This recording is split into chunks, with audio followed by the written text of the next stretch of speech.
सचिन साखरकर इनका सवाल ऐसा है कि अगर ईश्वर एक डिल्यूजन है तो फिर गाडगे महाराज देवकीनंदन गोपाला ये कीर्तन क्यों बोलते थे?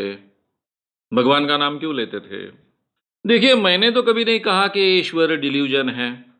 मैं कहता हूं कि ईश्वर, इस बारे में मैं बोलना ही नहीं चाहता हूं। अभी स्वामी विवेकानंद जी बहुत रैशनल व्यक्ति थे। उनके जीवन में अंधविश्वास ढूंढने को जाओ आखिरी के समय में, शुरुआत का समय छोड़ दीजिए, हर व्यक्ति में बदलाव होता है, बदलाव का एक पीरियड होता है।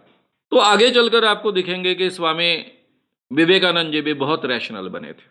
जहाँ तक मैं महात्मा गांधी का विचार करता हूँ, उनका जीवन देखता हूँ, तो मुझे ये सवाल शरद जोशी जी ने मेरे सामने खड़ा किया था। हम दोनों बहुत गांधी प्रेमी थे। शरद जोशी ने पहली बार मुझसे कहा था कि महात्मा गांधी ये कभी ईश्वर को नहीं मानते थे। मैंने कहा ऐसा नहीं है, वो तो बहुत आध्यात्मिक थे। बोले मुझे याद करके बताओ कि जब वो भारत में आए 1914 में, उसके बाद में किसी मंदिर में भगवान के दर्शन के लिए गए, ऐसा कोई उदाहरण तुम्हारे पास है क्या? और फिर मैं पूरा याद करते गया और मैंने कहा कि आपकी बात बिल्कुल सही है। वो किसी मंदिर में भगवान के दर्शन के लिए नहीं गए, केवल भगवान का नाम लेते थे। मैंने विनोबा जी को भी बहुत नजदीक से देखा है, विनोबा जी भावे को। तो वो भी कभी भगवान के दर्शन के लिए मंदिर वगैरह नहीं जाते थे। अब महात्मा गांधी है, विनोबा जी भावे है, स्वामी विवेकानंद है। गाडगे महाराज की पूरी जीवनी मैंने केवल किताबों से नहीं समझी। गाडगे महाराज के साथ में जिन लोगों ने बहुत समय गुजारा है, ऐसे कई लोगों से मैंने बहुत विस्तार से बात की। मुझे एक ने भी ऐसा उदाहरण नहीं दिया कि गाडगे महाराज किसी मंदिर में गए भगवान का दर्शन करने के लिए, उनके चरणों पर माथा टेका, ऐसा कभी नहीं हुआ है।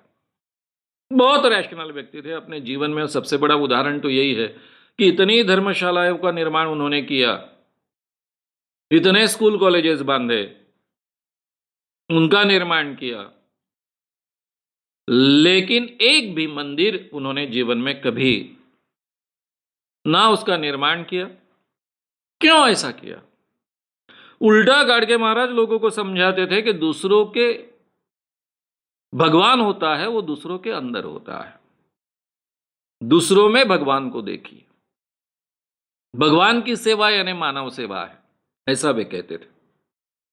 तो ये सब लोग भगवान की कल्पना, चाहे वो संत परंपरा हो, चाहे ये समाज सुधारक हो, सुधारना चाहते हैं। ये भगवान कोई चमत्कारिक व्यक्ति नहीं है। वो आपके जीवन में हस्तक्षेप नहीं करता है। भाई आप उनकी बहुत पूजा कर रहे हो तो आप पर कृपा करेगा, आपको अच्छी नौकरी दिलाएगा, अच्छी बीबी दिलाएगा, ये काम भगवान नहीं करते हैं। या फिर आपने उनकी पूजा अर्चा नहीं की, इसलिए वो गुस्सा हो गए और आपको बिल्कुल शाप दे दिया और आपके जीवन में आपका नुकसान कर दिया। ये भी काम भगवान नहीं करते। स्वामी विवेकानंद जी ने तो क्लियरली कहा, भगवान उन्हीं की मदद करते हैं जो खुद की मदद करते हैं। यानी भगवान आपकी मदद भी नहीं करते, आपका नुकसान भी नहीं करते।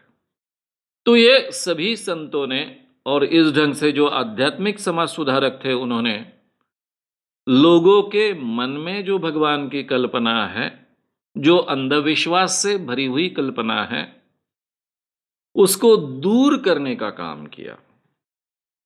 वैसे भी भारतीय परंपरा में ईश्वर को, परमेश्वर को निर्गुण निराकार माना है। जो परमेश्वर निर्गुण होता है, निराकार होता है, ना ही वो किसी की मदद करता है, ना ही वो किसी का नुकसान करता है। ये ईश्वर की कल्पना भारतीय परंपरा का हिस्सा रही है। वही बात ये लोग लोगों के सामने रखते थे। और मुझे ऐसा लगता है कि इंसान अगर ऐसे ईश्वर को मानता है कि जो निर्गुण निराकार है, आपके जीवन में हस्तक्षेप नहीं करता, आपका नुकसान भी नहीं करता, आपका फायदा करने के लिए भी कुछ मदद नहीं करता, तो ऐसा ईश्वर मानने से उसमें कोई सामाजिक नुकसान नहीं है। क्योंकि भारत जैसे देश की सबसे बड़ी समस्या थी नसीब की कल्पना, कर्म विपाक की कल्पना, जिसके बारे में मैं बहुत विस्तार से बोला हूं। वो सभी इसी आधार पर खड़ी थी कि हमारा नसीब पहले से तय होता है। और इसीलिए भारत जैसे देश में 2000 साल से भी ज्यादा समय तक ये चातुर्वर्ण्य की व्यवस्था, जाति व्यवस्था, वर्ण व्यवस्था चलते रहे और उसके आधार पर गुलामी चलते रहे। बहुत ही बुरी तरह की गुलामी चलते रही, अमानुष गुलामी चलते रही। और इसको अगर खत्म करना है तो ये हमारी मान्यता जो हमारे मन में, वो खत्म करनी आवश्यक है। और मुझे लगता है इसके लिए ये जो निर्गुण निराकार ईश्वर की कल्पना जो है वो उसके आड़े नहीं आती है। इसलिए ये अगर कोई मानता है तो उसका विरोध करने की आवश्यकता नहीं है, ऐसा मैं मानता हूं।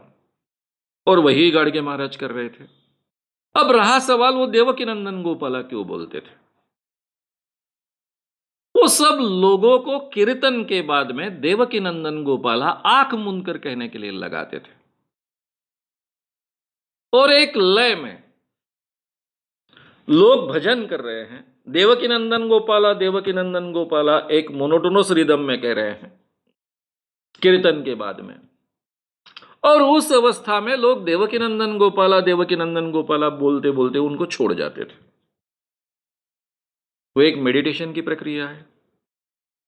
इससे उनका मन, लोगों का, इतने बड़े संख्या में जो लोग उनको सुनने को आए, उनका मन एकाग्र होता है। और जो गाडगे महाराज ने अपने कीर्तन में जो बातें कही है, जो बहुत पॉजिटिव बातें होती थी जीवन के बारे में, वो ज्यादा इफेक्टिव बनती है, वो सजेशंस बनती है। इसलिए ये भजन का बहुत महत्व है। गांधी बहुत ही अच्छे टाइम मैनेजमेंट के उदाहरण हैं, मैनेजमेंट के भी और टाइम मैनेजमेंट के भी। एक एक सेकंड का वो उपयोग करते थे, लेकिन इसके बावजूद रोज 2 समय प्रार्थना के लिए समय निकालते थे। केवल अपने लिए नहीं, सामूहिक प्रार्थना होती थी। सभी आश्रम के लोग, जहां भी वो है, सब लोग उसमें शरीक होते थे।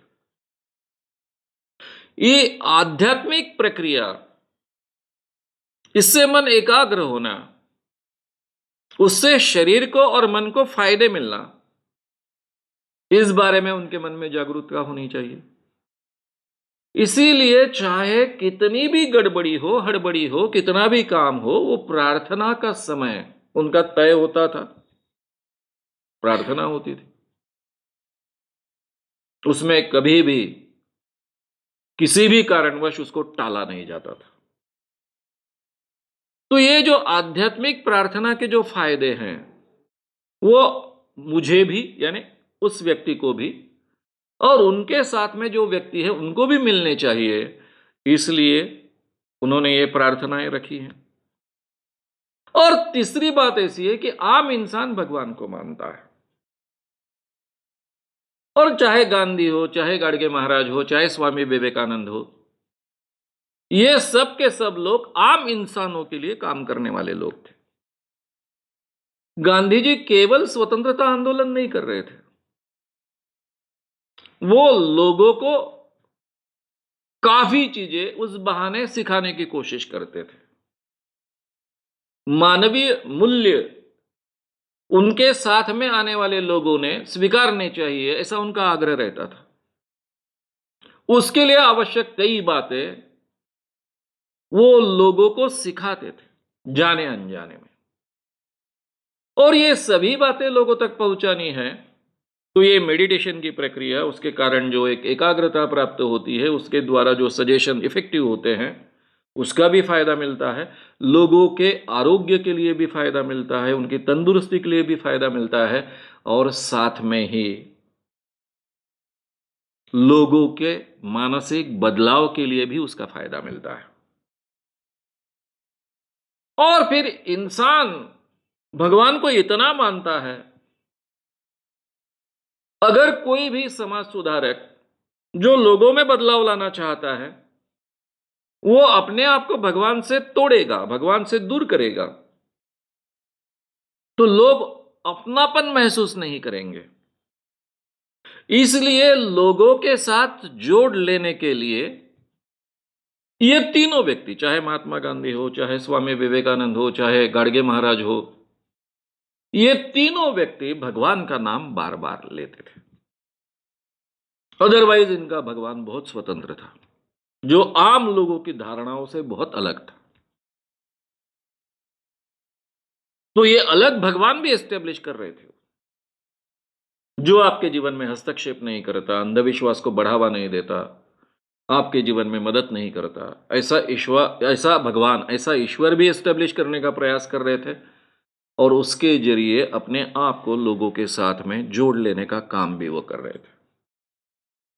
जिस किसी को लोगों में बदलाव लाना है, वो अपने आप को अगर लोगों से बहुत अलग थलग बना ले, तो लोग उसके साथ नहीं आएंगे। और इसीलिए जो समाज सुधारक होते हैं, वो इस ढंग के विचारों को अपना बनाते हैं, मैक्सिमम चीजों के साथ में लोगों के साथ में जुड़ जाते हैं और फिर लोगों के साथ में जुड़ने के साथ में उनमें बदलाव लाने के लिए नए विचार उनको देते हैं और लोग भी फिर वो स्वीकारते हैं और अपने आप में बदलाव लाने की कोशिश करते हैं और उनमें से कुछ लोगों में अच्छे बदलाव आते हैं। यही वो तरीका होता है। इसलिए गाडगे महाराज देवकी नंदन गोपाला का उपयोग करते थे, लेकिन अपने कृति में, अपने बर्ताव में, अपने कथनी में, अपने कहने में भगवान की कल्पना पूरी तरह से बदल देते थे। यही उनकी महानता भी थी और इसीलिए उनको लोगों ने संत भी कहा, इतने रैशनल होने के बावजूद भी। अगर आपको ये वीडियो पसंद आया हो तो उसे ज़रूर लाइक करें, लोगों में ये अवेयरनेस फैलाने में हमारी मदद करें। वीडियो को ज़रूर शेयर भी करें। तो हमारे YouTube चैनल श्याम मानव को विज़िट करें। ऐसे सारे वीडियोस का आनंद लेने के लिए हमारे चैनल को सब्सक्राइब करें। उसके लिए सब्सक्राइब बटन दबाएं। नए वीडियोस का नोटिफिकेशन पाने के लिए बेल आइकन दबाएं।